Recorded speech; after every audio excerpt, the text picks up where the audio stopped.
नमस्कार दोस्तों, मेरा नाम है प्रवीण और आप देख रहे हैं पविका फ्रिक्सीज चैनल को एक बार फिर से। तो आज मैं लेके आपके लिए बहुत ही important topic again from the strength of material 2 यानी कि पार्ट 2। तो आज हम खास क्या लेके आए हैं, प्रेशर वेसल का ही एक टॉपिक है, that is your effect of compressible fluid injected under pressure.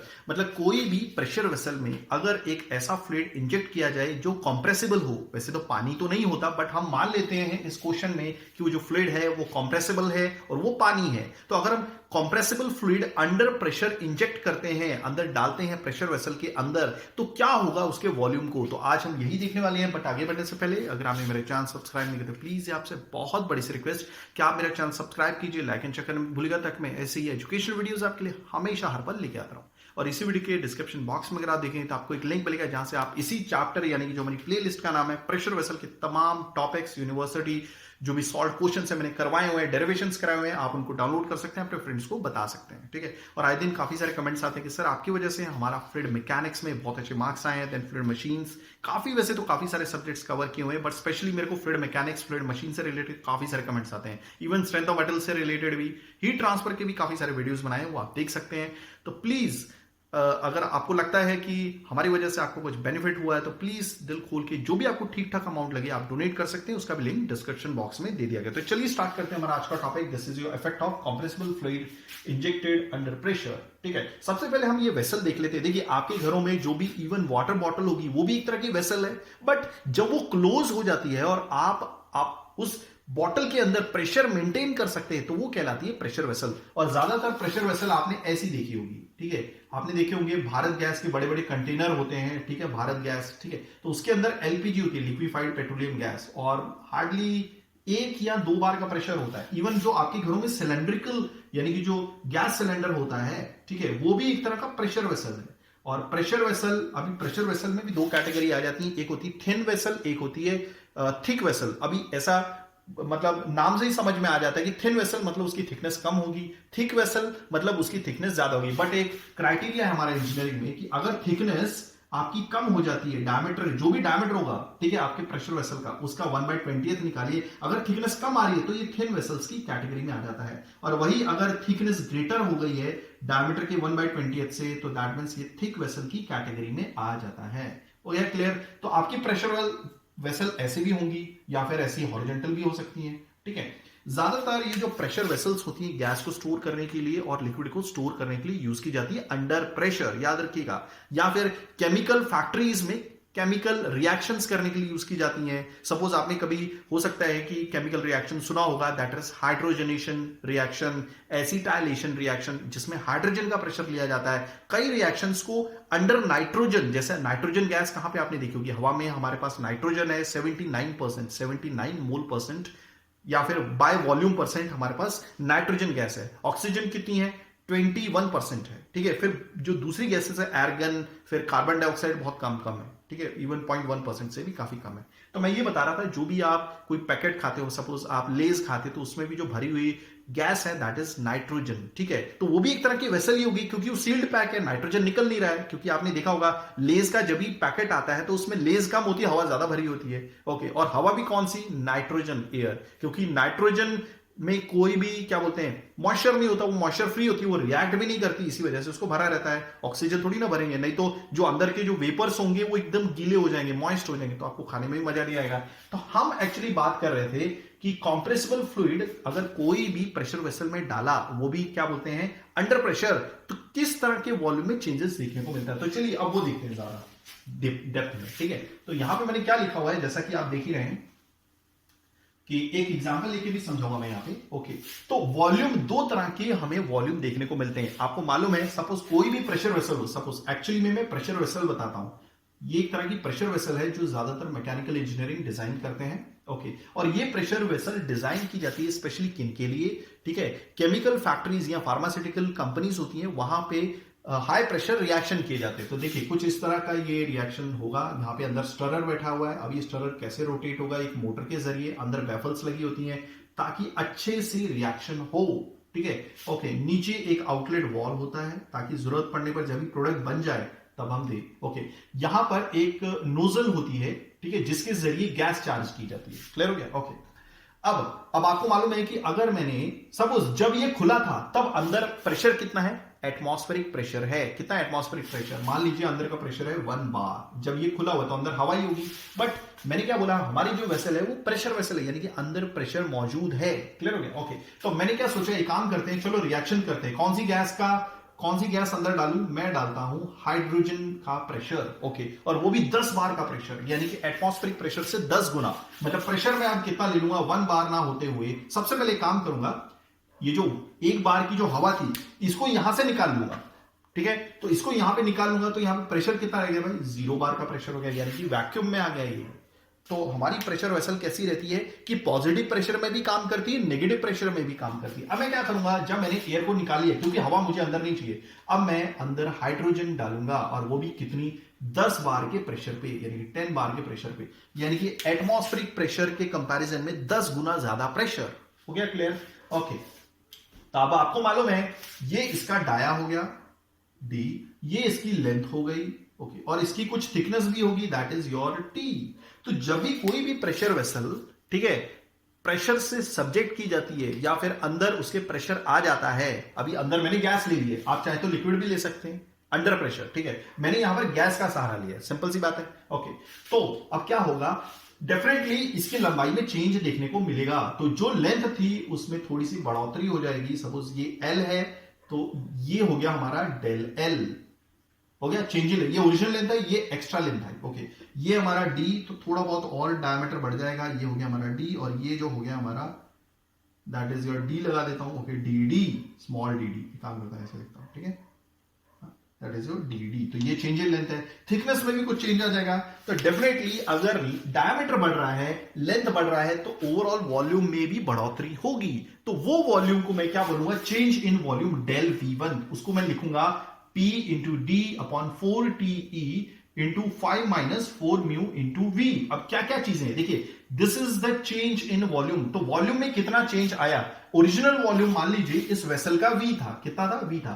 अब कितना चेंज आया, तो मैं लिखूंगा डेल V1। अभी V1 क्यों लिखा हुआ है, क्योंकि वॉल्यूम 2 तरीकों से बढ़ता है। ठीक है, तो पहला यानी 2 तरीकों से नहीं है, कि 2 रीजंस की वजह से बढ़ता है। पहला रीजन यही है कि अगर कोई भी प्रेशर वेसल को आप प्रेशर से सब्जेक्ट करेंगे तो डेफिनेटली वॉल्यूम में चेंज देखने को मिलेगा, और वो भी पॉजिटिव चेंज देखने को मिलेगा, बढ़ जाएगा वॉल्यूम। ठीक है, इसकी वजह से इसका जो कैपेसिटी होती है वॉल्यूम की वो बढ़ जाती है। मान लीजिए पहले जब अंदर प्रेशर नहीं था, ओपन था एटमॉस्फेरिक प्रेशर पे, मतलब ये वेसल खुली थी, मैंने बताया था ना, मैंने खोल दी थी थोड़ी देर के लिए, तब इसका वॉल्यूम था मान लीजिए 10 लीटर।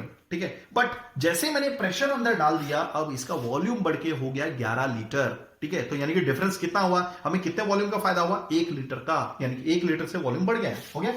ओके, अब यहां पे देखिए, तो मैं इस फॉर्मूले के जरिए पता लगा सकता हूं कि कितना वॉल्यूम बढ़ गया है। तो ये this is P, that is your internal pressure, D internal diameter, 4 तो एक नंबर है, T थिकनेस है, E मॉडुलस ऑफ इलास्टिसिटी आप सब जानते ही हैं। Okay, 5 minus 4 mu. म्यू क्या है, पॉइजन्स रेशियो। ये क्या रेशियो होता है, lateral strain bye linear strain का। ओके, और V क्या है, ओरिजिनल वॉल्यूम। तो आई होप आपको चीजें समझ में आ गई होंगी कि 2 तरह के वॉल्यूम चेंजेस ऑब्जर्व किए जाते हैं, जिसमें ये जो पहला जो चेंज आता है वॉल्यूम में, ये ऑब्जर्व कैसे किया, किस वजह से किया गया, इस प्रेशर की वजह से, क्योंकि प्रेशर बढ़ने की वजह से आपका वॉल्यूम बढ़ जाता है। चलिए अब दूसरे रीजन की तरफ चलते हैं। ठीक है, ये तो मैंने गैस का एग्जांपल लेके बताया था आपको। ठीक है, ओके, अब दूसरा रीजन क्या है कि कभी कभी क्या होता है कि अगर वो फ्लूइड हमारा कॉम्प्रेसिबल फ्लूइड निकला, ठीक है, अब मैं इसको मिटा देता हूं।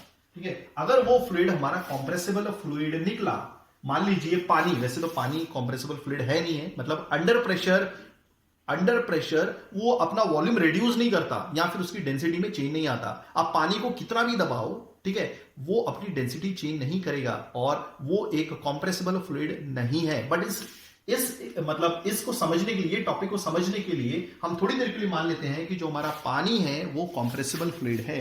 ओके, अब देखिए, ये तो टॉपिक, ये रीजन 1 तो आपको क्लियर हो गया होगा। Let me check, everything is working fine, या ठीक है, आई होप आपको ये पहला टॉपिक तो क्लियर हो गया होगा। अब यहां पर हमारा जो दूसरा रीजन है, ठीक है, वो रीजन क्या है जिसकी वजह से वॉल्यूम में चेंज देखा गया है। वैसे तो टॉपिक खुद ही बोल रहा है कि अगर हम कंप्रेसिबल फ्लूइड लेते हैं और उसे अंडर प्रेशर इंजेक्ट करते हैं किसके अंदर, प्रेशर वेसल के अंदर, तो डेफिनेटली वॉल्यूम में इजाफा यानी कि वॉल्यूम में बढ़ोतरी देखने को मिलती है। देखिए इस दौरान प्रेशर वेसल की कैपेसिटी नहीं बढ़ती, ठीक है।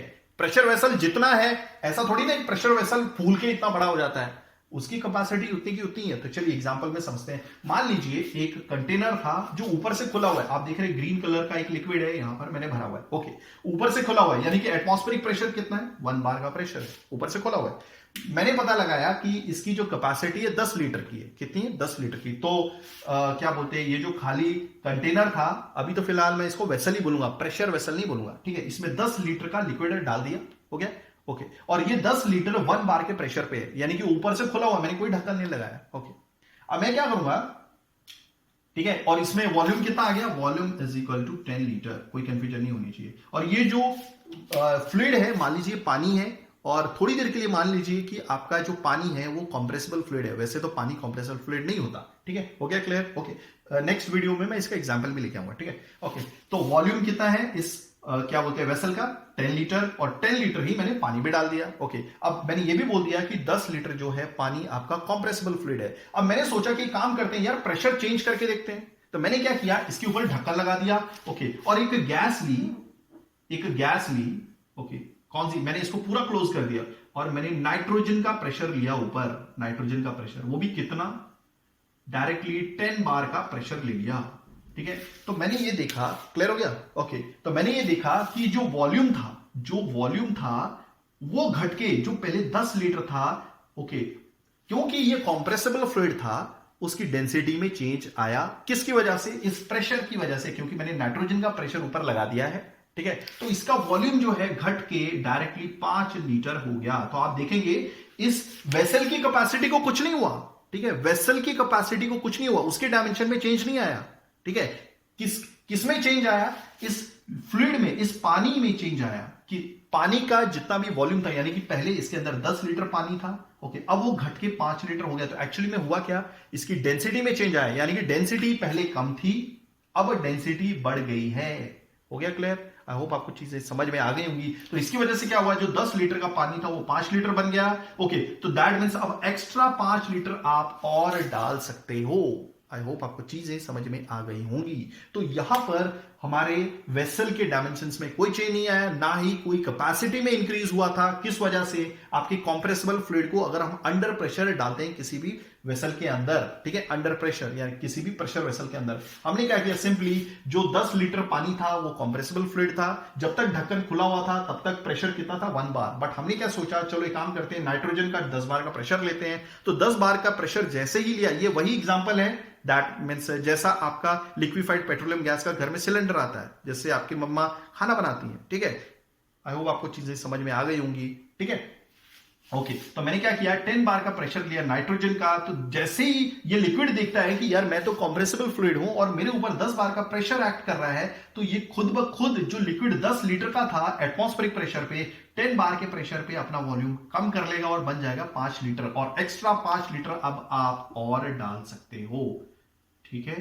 तो ये हो गया हमारा, तो ये जो चेंज इन वॉल्यूम है, क्लियर हो गया, ये जो चेंज इन वॉल्यूम है, एक्स्ट्रा चेंज इन वॉल्यूम, ये वाला जो 5 लीटर है, एक काम करता हूं, ये एक्स्ट्रा 6 लीटर मान लीजिए, 6 लीटर, ओके। तो ये जो 6 लीटर एक्स्ट्रा हमने डाला, ठीक है, मतलब अब हमारे पास स्पेस खाली हो गई कि और हम 6 लीटर डाल सकते हैं, वो डिनोट करता है ये 6 लीटर चेंज इन वॉल्यूम, यानी कि 2, ये दूसरा रीजन है, इसी वजह से डेल V2 लिखा है।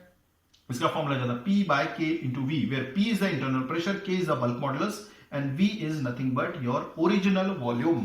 अब आप देख लीजिए, कोई भी गैस जो कंप्रेसिबल है, अगर उसके वॉल्यूम में चेंज आ जाता है, ठीक है, यानी कि डेंसिटी में चेंज आ जाता है, तो अगर कुछ ज्यादा चेंज आता है, देखिए आपस में ये दोनों इनवर्सली प्रोपोर्शनल है, अगर देखेंगे तो ये इनवर्सली प्रोपोर्शनल है, ये के बल्क मॉडुलस है।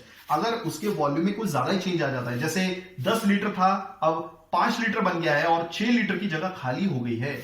आई होप आपको चीजें समझ में आ गई होंगी, ठीक है। तो जिसके वॉल्यूम में कुछ ज्यादा चेंज आता है उसका के का वैल्यू यानी कि बल्क मॉडुलस बहुत कम होता है, हो गया क्लियर? ओके, जिसमें ज्यादा चेंज नहीं आता है जिसके वॉल्यूम में, ठीक है, तो दैट मीन्स वो मतलब क्या होंगी, वो कॉम्प्रेसिबल नहीं होंगी। तो वो कॉम्प्रेसिबल नहीं होंगी, उनकी के की वैल्यू, ठीक है, वो कॉम्प्रेसिबल नहीं होंगी, तो यानी कि उनके वॉल्यूम में भी ज्यादा चेंज नहीं आएगा, तो दैट मीन्स उनकी के की वैल्यू ज्यादा होगी। तो आई होप आपको चीजें समझ में आ गई होंगी। तो मैं अगर फाइनल चेंज इन वॉल्यूम निकालना चाहूं, change in volume, final change in volume, तो मैं कैसे लिखूंगा भाई, दोनों को प्लस ही करूंगा। So therefore del v1 plus del v2 is equal to, this is your pd upon 4te 5 minus 4 mu plus p by k into v। तो ये हो गया मेरा टोटल फॉर्मूला, और इसी पर बेस्ड मैं नेक्स्ट न्यूमेरिकल भी लेके आने वाला हूं। तो थैंक्स फॉर वॉचिंग। अगर आपको सही में पसंद आया तो प्लीज इसे शेयर एंड लाइक जरूर कीजिएगा।